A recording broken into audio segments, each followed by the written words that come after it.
my daughter had an accident and hit her head. Yale was busy taking care of the person who caused the accident. He said that his first love was in poor health and that hitting my daughter was an accident, asking me to be more understanding. I didn't say anything and turned around to take my daughter home. Later, Yale finally remembered us, his mother and daughter. But there was another man in the house. In front of Yale, my daughter smiled and threw herself into his arms. "Daddy." The hospital called to inform me that Millie had hit her head. I was out of town on business when I heard the news, so I rushed back immediately. I couldn't get through to Yale's phone. I had been taking care of Millie all along, and now I was away on a business trip for just a few days. How could something so serious happen? My anxiety slowly built up, and my heart felt heavy. I rushed to the hospital as fast as I could. Only the nanny was in the hospital room. Yale was nowhere to be found. The doctor said Millie had accidentally bumped her head on the ground, and fortunately, it was only a superficial injury and a mild concussion. He also scolded me for letting such a young child play alone in the garden. I touched Millie's pale little face and nodded in agreement, but the questions in my mind grew heavier. Millie was left in Yale's care. Where was he? How could he leave a child alone in the garden? Soon, I found the reason. When I went to get medicine for the child, I saw Yale affectionately supporting a thin, pale woman. She looked up at Yale, uneasy, and explained, "Is everything okay with Millie?" I didn't mean to. I had an episode. It's all my body's fault. It's okay. How could I blame you? Millie has a nanny watching her. You just focus on getting better. I know who that is. Yale's first love. But didn't he say that died of a terminal illness after college? What is this, a zombie? I thought of my daughter lying pale on the hospital bed. I stood before them with a cold expression. Yale, our daughter is injured. What are you doing? Seeing my angry expression, E's face turned even paler. She apologized to me guiltily. "I'm sorry, sister. I offered to help look after Millie, but I'm not feeling well and suddenly fell ill." I interrupted her with a sneer. "Who's your sister? Do you know how old I am? Don't try to be related to me." Yale, who had been silent since the beginning, suddenly became angry. "What's your attitude? Didn't do it on purpose. Is it necessary to be so harsh?" I took 2 steps closer and stared at him, then suddenly raised my hand and slapped him. "I told you to keep a close eye on our daughter, yet you entrusted her to this woman with poor judgment and caused her to get hurt. Our daughter is sick, and you, as her father, are here comforting the person responsible, leaving Millie alone in the hospital room. If it weren't for Millie, you think the two of you would still be standing here? Yale, what have you done?" Accused of being stupid, stood by with a pale face. Being slapped in front of so many people, Yale's face gradually became distorted. "You're crazy. Isn't feeling well, so what's wrong with me watching her? Millie has a nanny, what more do you want?" Before I could say anything, suddenly clutched her chest and gasped for breath. She cried and pulled Yale's hand. "Don't fight because of me. Don't get into a conflict with others because of me. It's all my fault." After saying a few words, she started to have trouble breathing, and her face turned purple. Without bothering to argue with me, Yale rushed her into the emergency room. "What's going on?" I snorted and turned back to the ward. Millie woke up and looked up at me, asking why her dad hadn't come. I paused while cutting the apple and said thoughtfully, "Dad is busy." Millie pouted. At 4 years old, she already had a sense of independence. She came over to me and complained, "Dad isn't busy. He often goes over to Auntie's and stays there all night. He said Auntie isn't feeling well and told me to let her have him. But Millie wants Dad to play with her too." I handed her the apple, bent down, and stroked her little head. "You don't have to tell anyone. It was Daddy's fault. Mommy promises it will never happen again. Then can you ask Dad to pick me up after school too? Everyone else has their dad pick them up, but I don't. Is it because Millie didn't behave well? Millie lowered her head and complained in a muffled voice. I know that 3- and 4-year-olds are very sensitive. Yale is often busy outside the home, which has hurt the child's heart. Sighing, I held Millie lovingly in my arms. Mummy will make sure Daddy spends more time with Millie. You are the best little girl, and it's not your fault. Millie is the child I waited so long for. Due to excessive drinking during the early stages of starting my business, I didn't have her until 2 years after I got married. Since Millie was born, I have always held her in the palm of my hand and taken great care of her, never even letting her get a scratch. Originally, the family of 3 lived a happy life. However, as the years passed and the company grew, Yale became increasingly busy. He was dissatisfied with my interference in his management at the group. He was unhappy that outsiders said he had initially used my dowry and was living off me. He was even dissatisfied with the resources my father had given him, feeling that this was a sign that our family looked down on him. So he made up all sorts of excuses to stay busy at work all year round, neglecting us, his wife and daughter. Now that his first love has come back to life, he's completely obsessed with E, causing Millie to bump her head. I married Yale despite the pressure. Evan even warned me, Yana, you've been blinded by his so-called true feelings. He made you go find him and run away with him behind your family's back. Every single thing he did was for himself. He is definitely not someone you can entrust your life to. There's too much of a gap between you two. You'll regret it. But at the time, I was blinded by love and foolishly believed that Yale was my happiness. So when they said Yale wasn't capable, I funded him to start a company and worked hard to grow it. Yale wanted a child, so I ignored my poor health and gave birth to Millie. His family came looking for me, and I gave them money and a place to live. But even so, Yale still felt unsatisfied. Evan was right. One-sided devotion never lasts. It was my endless sacrifices that spoiled Yale into becoming more and more reckless. I clenched my fists tightly and looked at Millie sleeping soundly in the hospital bed. For the first time, I felt a pang of regret. This is my beloved daughter. I swore that I would take good care of her for the rest of my life. Yale, can you be a good father? After returning home, I put Millie to sleep. It was already midnight when Yale came home, shivering from the cold. Seeing the living room light on, Yale's expression softened slightly. Waiting for me? I turned to ask him, Millie just got back from the hospital, aren't you going to see her? Yale's expression changed, Millie again? Isn't she fine? I already checked on her. My voice grew cold, then you can abandon her and go see your little lover. Yale, are you even human? His handsome face contorted into a grimace. Yale stepped forward a few paces, don't speak so harshly. She's a friend I've known since childhood. She nearly died abroad earlier, and now that she's ill, what's wrong with me going to check on her? Yana, you have to control everything at work, and now you have to control everything at home too. Now you even have to control me going to the hospital to see my friend? You're a controlling psychopath. I looked at his furious face, trying to find traces of the man who loved me in college. Unfortunately, all I could see now was hatred and anger. From a couple who were once so close to each other, we had become a quarrelsome pair in just 7 years. Suddenly, I felt that life was meaningless. A bitter taste rose in my mouth, and I asked him softly, you want to be with E, don't you? After a pause, Yale asked, what do you mean? If you really want to find your first love, I'll let you go. But Millie is mine. She's the child I fought so hard to have.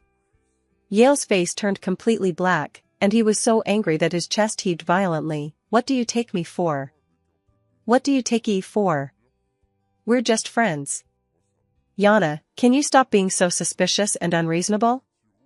With that, he took a deep breath and turned to leave. I'll stay at the office for a couple of days. Let's both calm down during that time.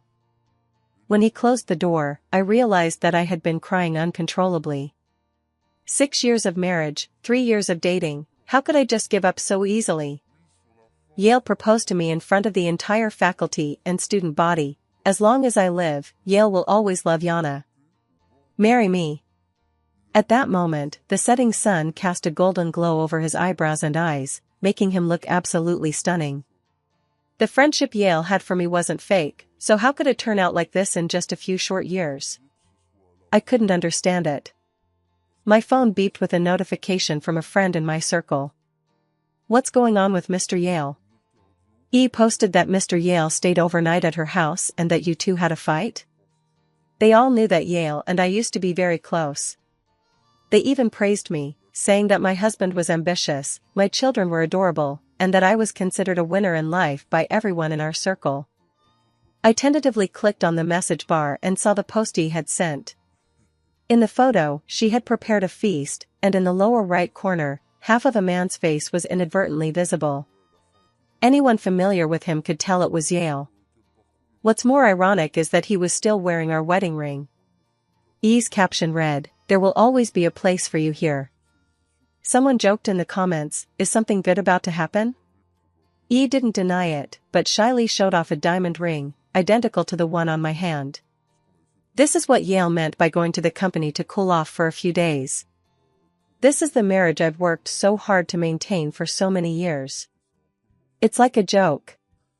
The marriage I've tried so hard to maintain may just be a one-man show. The bitter taste of disappointment spreads through my heart.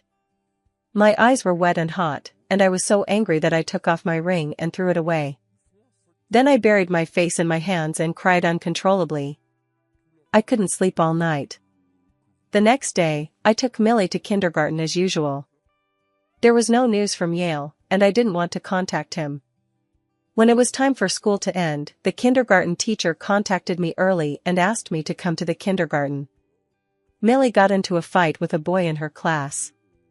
The two children got into a fight, but it's not a big deal. The woman across from us was plump and was pulling a little boy who was crying and holding out his hand, demanding that we apologize. I looked over and saw that there were indeed fingernail marks on his face. Turning to Millie, I asked seriously, "Did you hit that little boy?"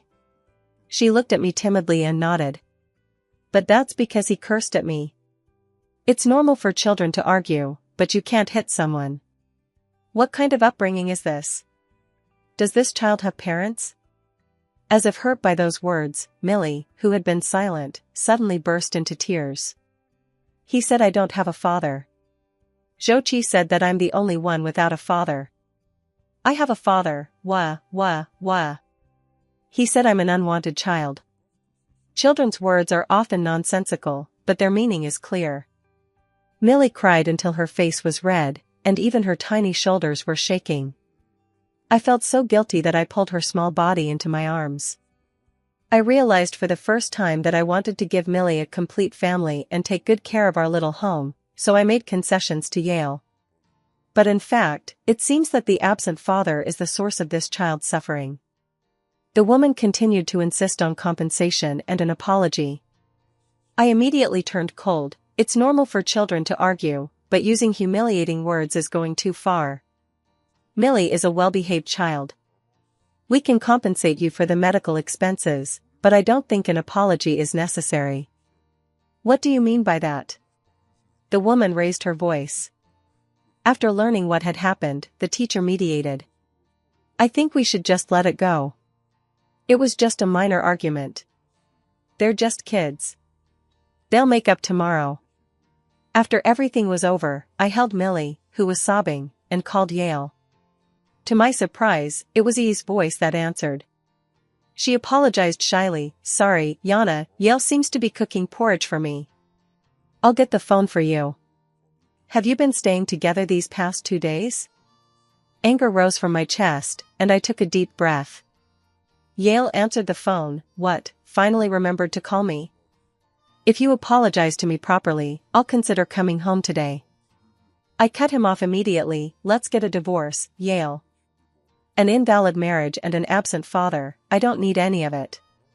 The next day, I went to the company with the divorce agreement I had drafted. Unexpectedly, I ran into Evan, who had come to discuss a business partnership. Since I got married, he has been studying abroad. We haven't seen each other for several years. Time flies, and the little chubby boy who used to follow me around has grown into a tall, thin young man. He is 2 years younger than me and has a baby face, so people who don't know him think he is a new intern at the company. Seeing my cold expression, Evan handed me a glass of lemonade, still the flavor I liked back then. How have you been? The company seems to be doing well. I composed myself, remembering his words from back then, and felt a mixture of emotions. I threw the divorce agreement on the table. Exhausted, I rubbed my temples, not wanting to put on a brave front in front of him. Nothing much. I'm getting a divorce. Evan paused for a moment, seemingly silent for a long time. Then, he smiled uncomfortably. I told you Yale wasn't reliable, but you were so infatuated that you insisted on marrying him. And look at you now, you've fallen hard. When we were kids, we often teased each other, and we got used to this way of interacting. But after enduring so much in our marriage, I now feel completely exhausted, both physically and mentally. Burying my face in my arms, I said wearily, "You're right. I lost the bet and made a fool of myself." Seeing me like this, Evan stared at me for a long time, then sighed and placed his hand on my head and rubbed it. It was the way he comforted me when I was a child. I'd rather you scold me. Don't be sad. Someone like Yale isn't worth it. After a while, the front desk announced that Yale had come to work. However, he was accompanied by E. He said he was going to arrange a position for her within the company. Just hearing that name made my temples throb. I turned around and called the HR director, telling him to reject E's job application. Within 10 minutes, Yale stormed in with a group of people, looking furious. "Yana, since when did you start meddling in hiring new employees?" I crossed my arms and looked at him. I don't care about new hires, but if it's E, it's not acceptable. E was so upset that her eyes were red. Seeing that I was arguing with Yale again, she was so anxious that she seemed about to cry. "Yale, don't get into a fight with others because of me. I don't want you to do this. It's all my fault. Wah, I'm useless and can't find a job."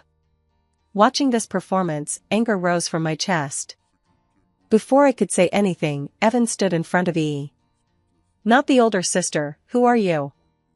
The couple is having a fight, who is the other person?" Her face drained of color. E stood there, swaying unsteadily. She looked at Yale. "No, that's not what I meant, Yale. I'm not the kind of woman who would destroy someone else's family. You're not that kind of woman, but you got involved in someone else's marriage and did something like this. Why are you crying? You can't be serious. No one would have the nerve to cry after knowing they ruined someone else's relationship, right?" Evan said sarcastically. His mouth is just as sharp as it was when he was a child. Listening to him makes me feel at ease. E stood beside Yale, her face frozen in a look of hurt, not knowing what to do. Someone let out a soft laugh. There was a burst of low laughter outside the room. "Who is this E? She sounds so calculating. How could Mr. Yale like a woman like that? He doesn't like her. He said they're just friends. What kind of friend would get angry at his wife for a friend? Haha, he must have been really hungry. If I were Yana, I would have kicked E out long ago." Inside the room, Fu Yale's expression darkened completely. E was already swaying unsteadily beside me. Unable to bear seeing his first love humiliated, Yale turned to me with a dark expression and said, "In any case, I want E to come work here. As the general manager, don't I have that right?" Turning his head, he reassured the woman beside him, "I told you, I will always protect you. Back then, when you went abroad, we missed our chance. Now, I will never let you face the storm alone." E looked at him with tears in her eyes, her face filled with emotion. "Yale, I believe in you." I was almost laughing at the performance of this trashy couple. I have the most shares, so I'm the president. That means even you, the general manager, are just my employee. Yale, just because I don't come to the office often, you think you can take this company for granted. I said no, E. She's just a newbie. She'll never get in. If you don't like it, you can quit with her. Yale's face stiffened. After so many years of smooth sailing, this was the first time I had ever humiliated him in front of others. I couldn't save face. Yale pointed at me and shouted, "Yana, do you think that just because you have money, you can insult other people's dignity? Do you think the company can still run without me?" E cried and begged him not to be angry with me and not to let it affect his work.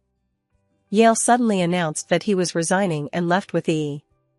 I turned to the HR manager next to me and said, "He resigned on his own accord, so we can't give him severance pay." Hearing this, Yale paused for a moment and slammed the door so hard it shook the building. I was both amused and saddened. I had been wearing such thick rose-colored glasses.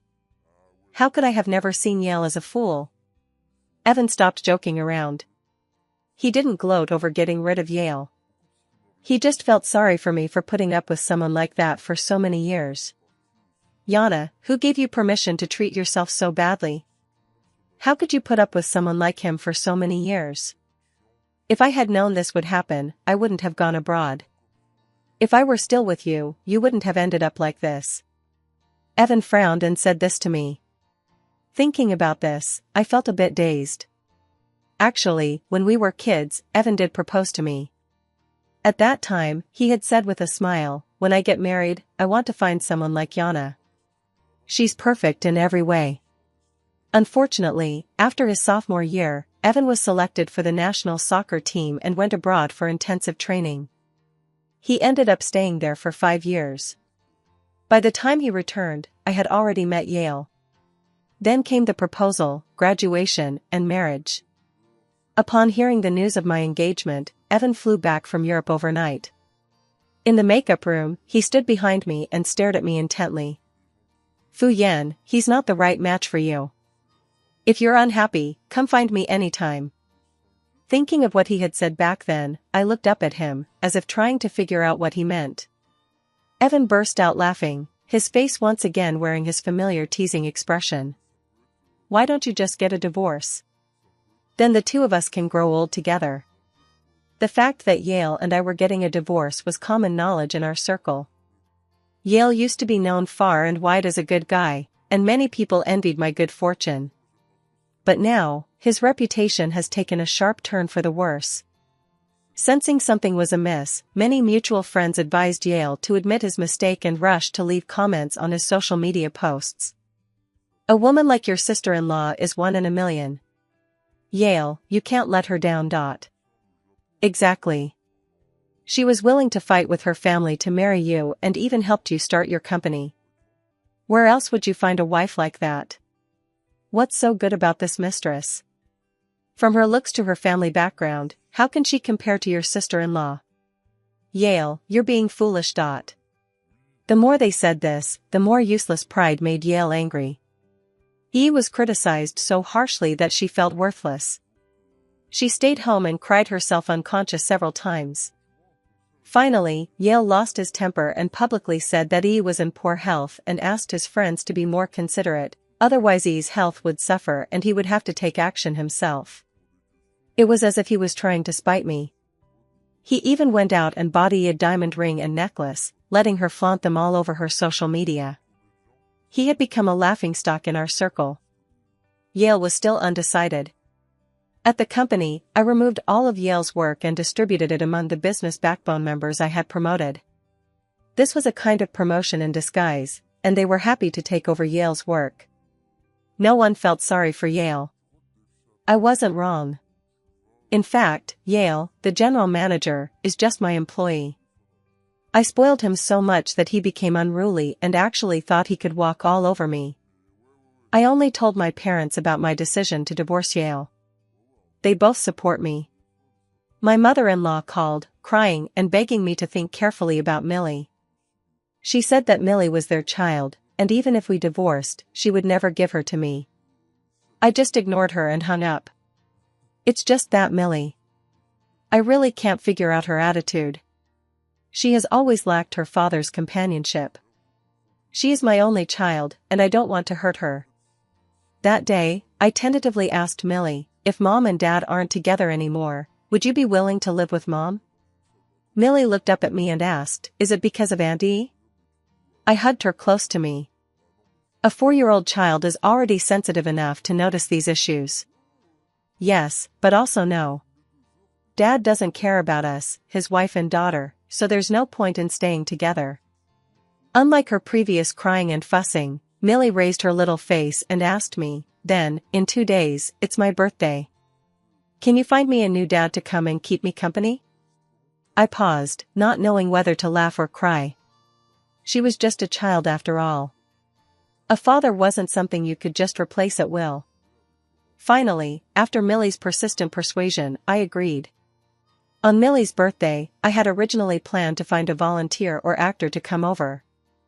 Upon learning of this, Evan volunteered to take a bunch of gifts to her house. I've always liked children, and given our relationship, I'm practically her godfather. There's no difference between a godfather and a real father. They're both fathers. Evan stammered, adding, "Besides, I'm really good at taking care of people. When I was little, I took care of a litter of newborn puppies. You know that." Haha, Evan fed those puppies so much that they were throwing up milk. It was only because I took him to the pet hospital that he survived, and he still has the nerve to say that. But when I saw the big box of gifts Evan had prepared, I was a little surprised. He's a straight guy who's always been rough around the edges. But now he's prepared Millie's favorite Lena Bell toys and Barbie dolls. In addition, there are the usual hairbands, music boxes, glowing rings, and a whole box full of other things. Millie couldn't stop smiling.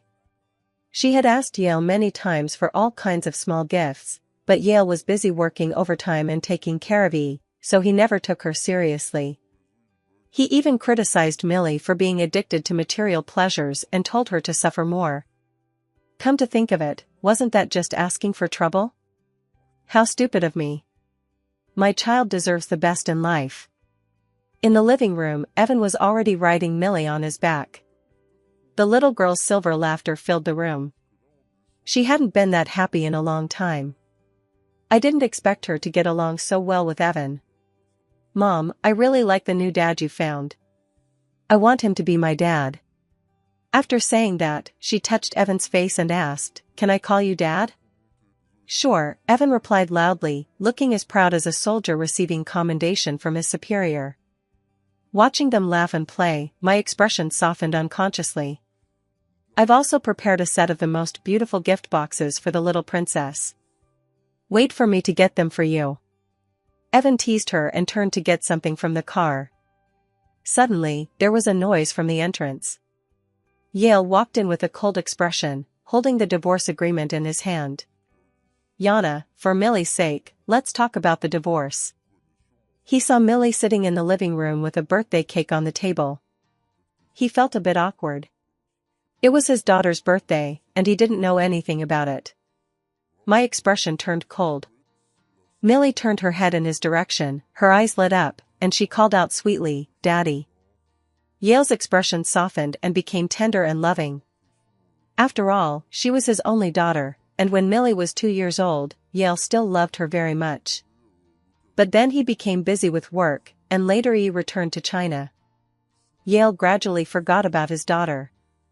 Soon, Millie ran toward the front door. Then, she jumped into Evan's arms, who was holding gifts. "Daddy, what gifts did you get me?" Her face was still frozen with joy. Yale stared in disbelief as Millie affectionately wrapped her arms around another man's neck and called him Dad. Her face grew darker and darker. Yale pointed at me and said, "Yana, you're really something. We're not even divorced yet, and you're already letting Millie call another man Dad. You have no shame." Before I could say anything, Evan sneered, "If your father had always been by Millie's side, what would be left for me to do?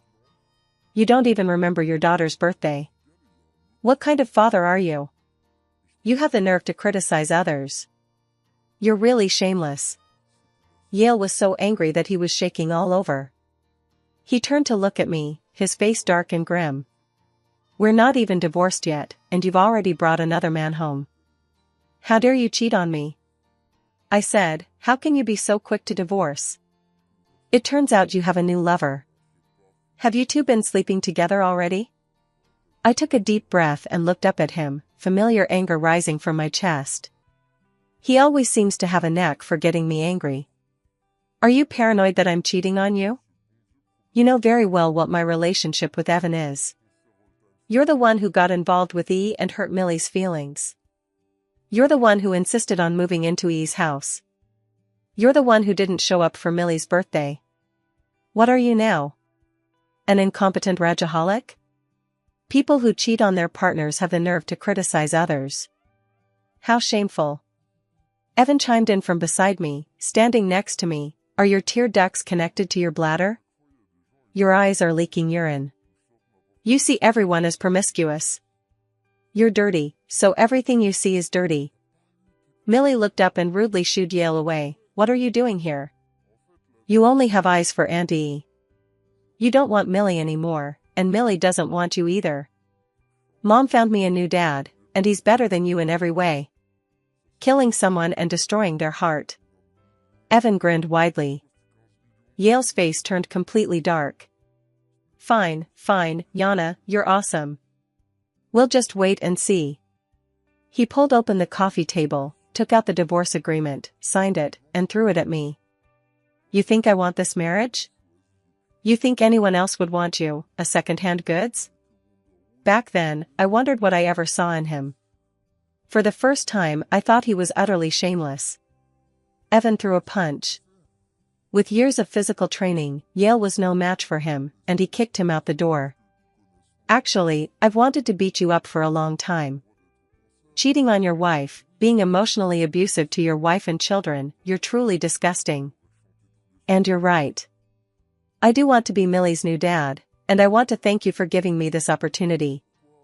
After the unpleasant parting that day, Yale insisted on getting custody of Millie.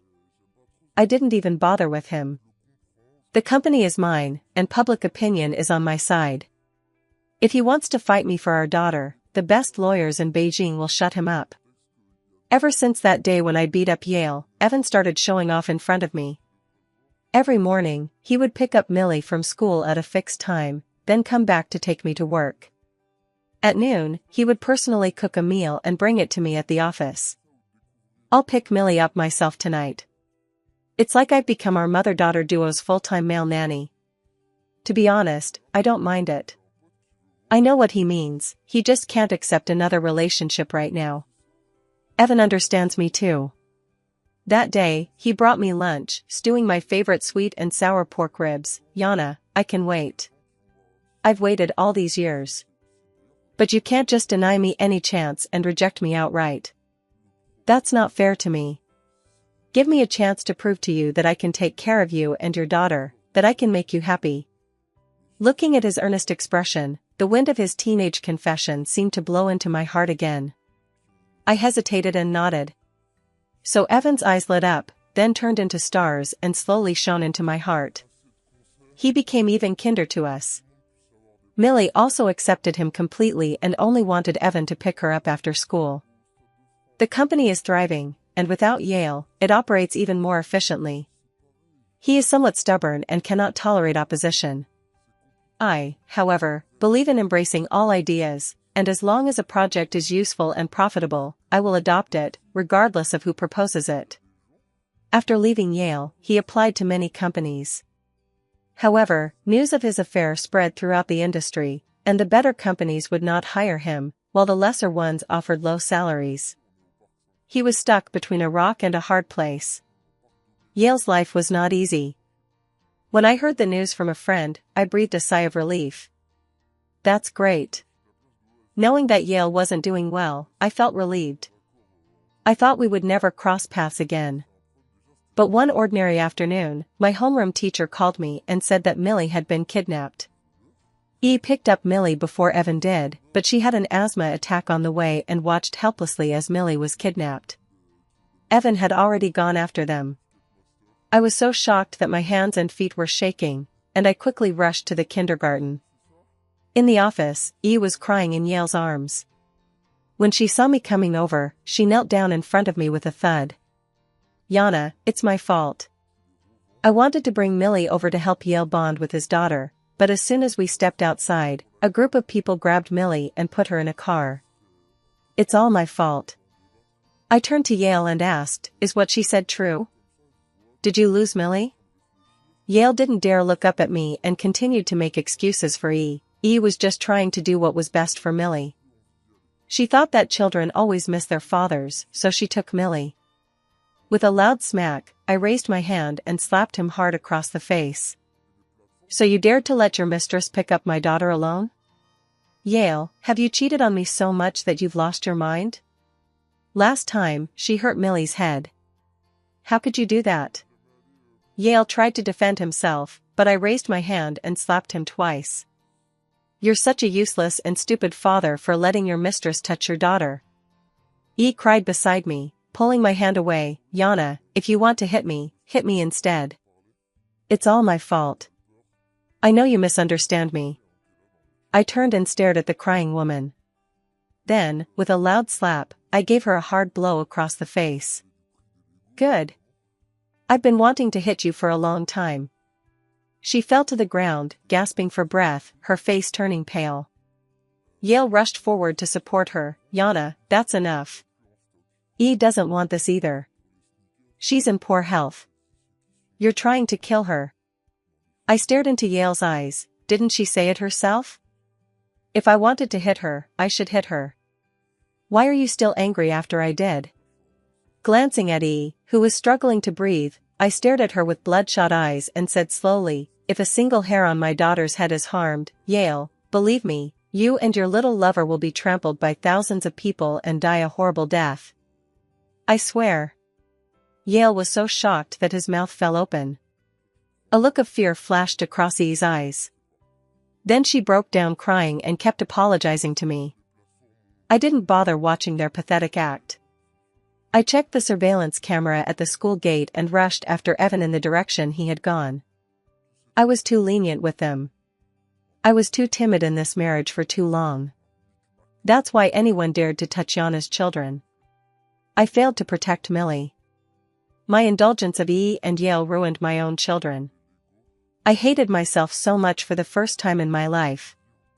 I hoped that Millie would be okay. If something happened to her, I couldn't bear to think about the consequences. I felt a murderous intent I had never felt before. My phone rang. It was the kidnapper demanding that I transfer the money to him. He wanted 10 million, or else he would kill the hostage. My hands were shaking uncontrollably, but I forced myself to send a message to the kidnappers, demanding a face-to-face transaction. Otherwise, I would not compromise. At the same time, I dialed the police and asked Evan to share our location with them. Knowing that I was in a hurry, Evan sent me a message. Yana, don't worry, I'm following the kidnappers. Come to Star Bay Pier. When I arrived at the location, I saw Evan hiding behind an abandoned oil drum. The kidnappers hung Millie over the side of the boat and pretended to cut the rope. The little girl had been exposed to the sun for too long and now had her eyes closed, unable to see clearly.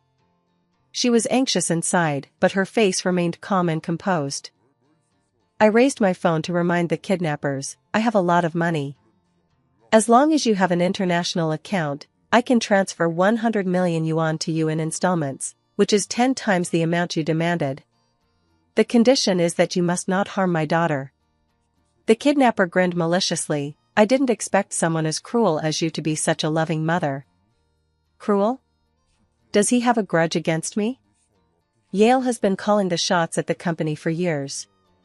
Evan found an opportunity to sneak over. Millie was already half fainting from the sun. I was so anxious that I broke out in a cold sweat on my back. I raised my voice to test the kidnappers. I don't have a good relationship with the Yales. This daughter is all I have left. I'll give you whatever money you want. I'm telling you the truth. Yale recently found a mistress named E, who is a sickly woman who won't live long. He abandoned us, his wife and daughter, for that woman. Everyone in the circle knows about it. Upon hearing E's name, the kidnapper's entire body trembled. He then smiled again, and I watched him play with his knife, my heart pounding. I know you're testing me, but unfortunately, I don't know your husband or his mistress. Right now. Evan chased after him from the side and kicked the kidnapper, knocking him down. Then he fought him with his bare hands. The knife flashed between them, and the two rolled around on the deck, fighting fiercely. Millie was dehydrated from the sun and didn't dare waste any time. I knelt on the deck and desperately pulled her up. My hands were bleeding from the strain, and I cried as I patted Millie's face. "Millie, it's Mom.